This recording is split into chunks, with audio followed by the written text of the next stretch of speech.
തീർച്ചയായിട്ടും ഇവിടെ നിങ്ങൾ ഈ പറയുന്ന ബിസിനസ് അവസരം കേട്ട് കഴിഞ്ഞപ്പോൾ അതിലൊരു വാക്ക് നിങ്ങൾ ശ്രദ്ധിച്ചോ എന്ന് എനിക്കറിയില്ല. പ്രത്യേകിച്ച് പുതുതായിട്ട് വന്ന ആൾക്കാർ, അനിശ്ചിതത്വമാണ് നമ്മുടെ ജീവിതത്തിലെ ഏറ്റവും വലിയ ഒരു സൃഷ്ടിക്കുന്നത്, അല്ലേ? അതുപോലെ ഒരു അനിശ്ചിതത്വം നേരിട്ട ഒരു സമയത്തായിരുന്നു ഞാൻ ഈ ബിസിനസ് അവസരത്തിലേക്ക് കടന്നത്. ലോകത്തിലെ 5ാമത്തെ വലിയ പെട്രോളിയം കമ്പനിയുടെ ഹെഡായിരുന്നു ഞാൻ. ഇവിടെ വന്ന് നാട്ടിലേക്ക് തിരിച്ചു വന്ന് ഒരു ബിസിനസ് ഒക്കെ സ്റ്റാർട്ട് ചെയ്തു. പക്ഷെ 2017 ഓഗസ്റ്റ് 13 എന്നുള്ള ഡേറ്റ് മറക്കാൻ കഴിയില്ല. ആദ്യ പ്രളയത്തിൽ എൻ്റെ എല്ലാ ബിസിനസ്സും മുഴുകിപ്പോയി. അങ്ങനെ ഇരിക്കുന്ന സമയത്താണ് എൻ്റെ ഓഫീസിലേക്ക് വിജയ മാഷയുടെ ദൈവദൂതനായിട്ട് കടന്നു വന്നത്. ഈ ഒരു ബിസിനസ് അവസരം എനിക്ക് പരിചയപ്പെടുത്തിയത്. സത്യം പറഞ്ഞാൽ സ്കൂട്ടറിലാണ് ഞാൻ ഈ ബിസിനസ് സ്റ്റാർട്ട് ചെയ്തതെങ്കിൽ ഇന്ന് വന്നിരിക്കുന്നത് ഒരു 25 ലക്ഷം രൂപ വിലയുള്ള ഒരു കാറാണ്.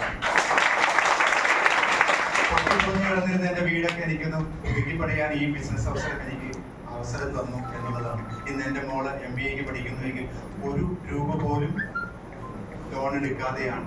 അത് മാത്രമല്ല, അതിനൊരു വേറൊരു കാര്യം കൂടി പറയാൻ ചെയ്തുകൊണ്ട്, കാരണം വേറൊന്നുമല്ല, എൻ്റെ ബിസിനസ് എല്ലാം പൊട്ടിപ്പൊളിഞ്ഞു കഴിഞ്ഞപ്പോൾ എൻ്റെ മോന് BTechന് ഫീസ് അടയ്ക്കാൻ പോലും പറ്റാത്തൊരവസ്ഥയുണ്ടായിരുന്നു. അതിൽ നിന്നാണ് ഈ ഒരു കരകയറ്റം. ഈ ബിസിനസ് അവസരം ഏറ്റെടുക്കുക.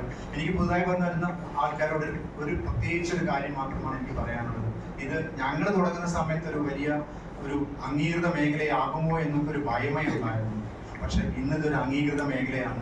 തീർച്ചയായിട്ടും നമ്മുടെ ഗവൺമെന്റ് എല്ലാം ഇതൊരു അംഗീകൃത മേഖലയായി അംഗീകരിച്ചു കഴിഞ്ഞു. ഇതൊരു റൈറ്റ് ടൈമാണ്. അപ്പം തീർച്ചയായിട്ടും ഈ റൈറ്റ് ടൈമിൽ ഈ റൈറ്റ് അവസരം നിങ്ങൾ ഏറ്റെടുക്കുക.